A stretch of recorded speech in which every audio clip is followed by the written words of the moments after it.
Hey guys, it's Christine. Welcome back to my channel. Today I'm going to talk about a show that I watched a few weeks ago and have not been able to stop thinking about. It's called Adolescence and it's on Netflix. It is a 4-part British procedural. It's about a young girl who gets murdered, and the first episode starts with the boy who did it getting arrested. It's not a spoiler to say that he did it. It's very clear by the end of the first episode what happened. The question is why it happened, who's to blame. As a mother of a young boy, it really disturbed me down to my core because it is everything I'm scared about as a parent. So, as I said, it's not a spoiler to say that he did it because he very much did. And you know that by the end of the first episode. The show is sort of laid out in a 1 day after the murder, 3 days after the murder, 3 months after the murder, and then a year after the murder.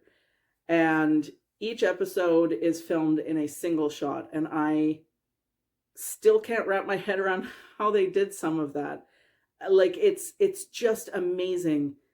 And it never feels like a gimmick. That is the important thing. It never, ever feels like a gimmick. What it does do is it ramps up the tension of each scene. So the first episode, he gets arrested and they just bash down the door and go get him. And it is just, from that moment on, the whole episode is just like, what is going on? And your confusion is, you're confused along with him and his parents who are like, what is happening?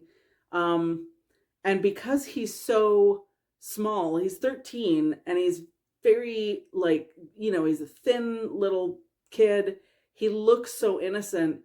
So as you start to see his darker side in other episodes, I'll specifically say in episode 3, it takes your breath away. Like, that someone who looks so innocent could be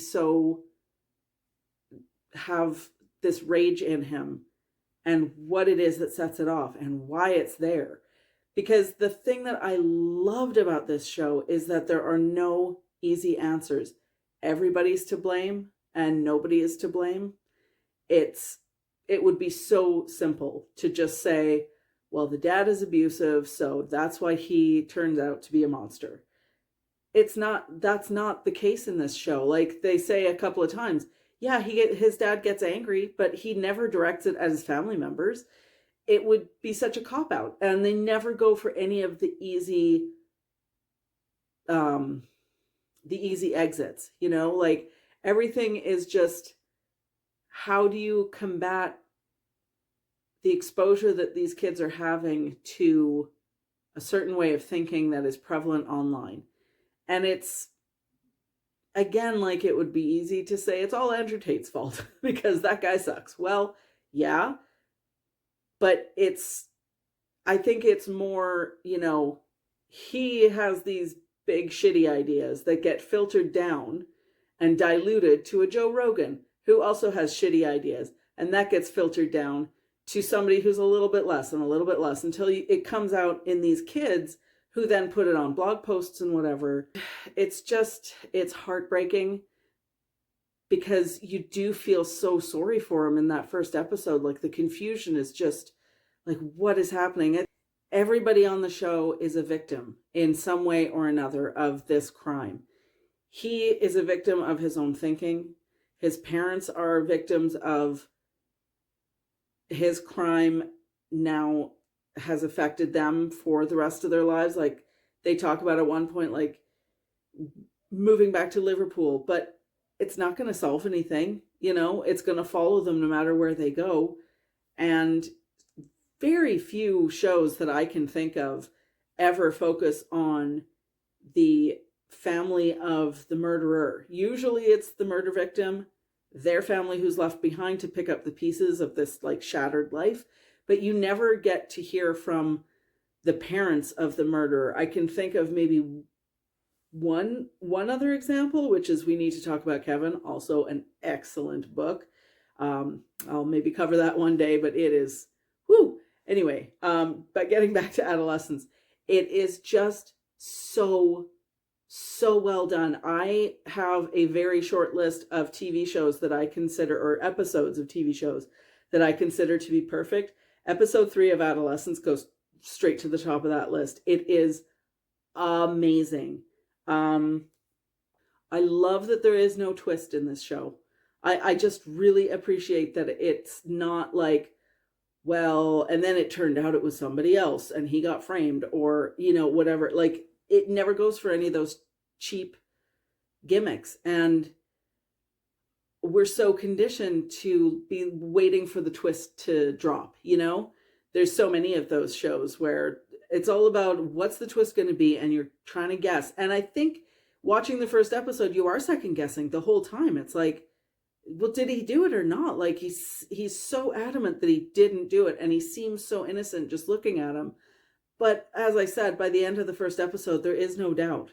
So you have to reconcile the fact that this kid who you're sympathetic towards did something so awful. I know for me, this one hits really, really close to home because, as I said, I have a son, and I'm very grateful that he hasn't really shown any interest in wanting a phone or anything like that. So the longer I can keep that away and out of my house, the better. But you can't just you can't keep it away forever. I mean, that's like telling somebody with a weight problem, well, just don't eat then. Okay, but you have to eat to live. So you have to learn how to have a healthy relationship with food. You need to have a healthy relationship with social media and with, phones and computers in your room. And it's so easy to say, well, we shouldn't have done this.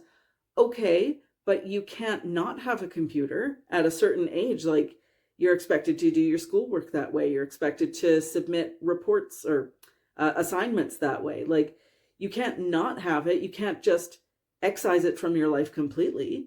So you have to know how, or you have to figure out a way to have a healthy relationship with it, because otherwise it is such a dangerous gateway to all these really messed up ideas of what women are, what men are supposed to be. It's ridiculous.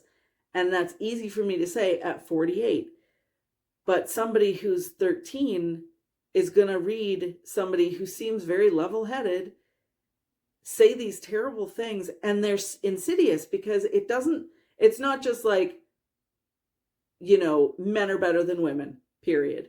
It's these horrible ideas that are just, they seem reasonable on the surface, but it's only with critical thinking. And it doesn't take much critical thinking to figure out it's all bullshit. But does a 13-year-old have that capacity? And I mean, even like in episode 2, episode 2 follows the cops going into the school to talk to the other students. And even in that one, the lead cop's son goes to the school and he's trying to talk to his dad about what these emojis mean. And his dad is completely dismissing him because he just thinks, oh, you don't know what you're talking about. That's just like, that's just a picture, whatever. But it means something to them. It may not mean anything to you as an adult. And I think that is what is so terrifying, is that every generation, parents are worried about, raising their kids and keeping them away from the wrong crowd, keeping them away from drugs, keeping them away from bad situations, and making sure that, but without like sheltering them too much. Like, you want to have your kids grow up well-developed and whole people, but you want to save them from those terrible experiences too, and those pitfalls. And every generation has that. But the thing is, I feel like parents who are my age and maybe a little bit older are the first generation of parents who are having to contend with things like social media.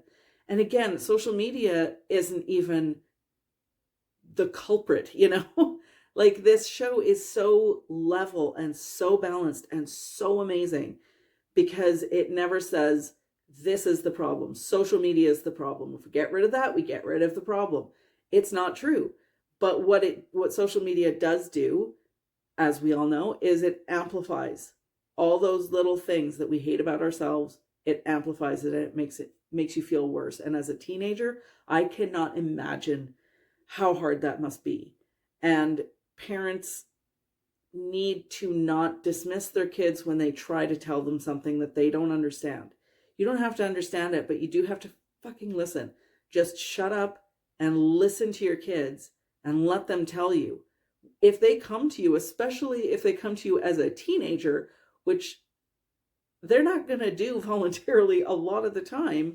So if they actually do, it is your job to shut your mouth and listen to what they're saying. Even if you don't understand it, even if you don't agree with it, you've got to listen. You've got to have both ears fully open to make them feel like they have somewhere to go to talk about this kind of stuff.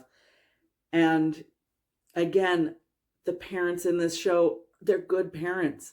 And he's got a sister. She didn't turn out that way, but her experience is different because she's a girl. If it had been a brother, his experience would be different. Everybody's lived experience is different because, you just cannot paint one family with one paintbrush. I have two brothers. Me and my two brothers could not be more different, the three of us, from each other.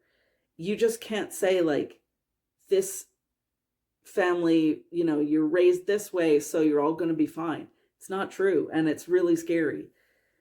And I think this show has the guts to sit in that fear and say, this is a conversation we need to have. There are no easy answers. The last episode broke my heart entirely. I'm not going to go into, it's not it's not a show that you really can spoil, but the last episode deals more with the family and the fallout. So it was so affecting and so well acted. I have to say, I've seen Stephen Graham in other stuff, but I never really paid him much mind because, he's got that thick Scouse accent. He always kind of plays thugs and gangsters or, shitty cops who are assholes. I've never really seen him do much else than that other than he does a lot of Guy Ritchie movies and that kind of stuff. And I just don't really care about that type of character. But, oh my God, he blew me away in this show. He absolutely blew me away. There is a scene in the first episode where they have to strip search the kid, which obviously takes place off camera. And the camera focuses on the dad who, in the UK, you have something called an appropriate adult, which is if you're a minor or someone with mental disability, you have an adult present who kind of advocates for you, basically. I don't think we have anything like that in Canada, not that I know of. We should. I think it's a great thing to have. Anyway, I'm getting sidetracked.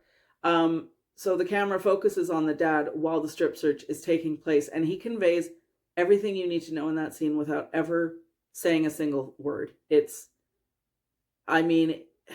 He needs to get all the awards ever made for anything. I am blown away by Stephen Graham in this show. Everybody in this show, the kid, Owen, I forget his name. It's Owen something. He was so good. And this is his first acting role. What the hell? He was so good. Erin Doherty, who you may know from The Crown, she played Princess Anne.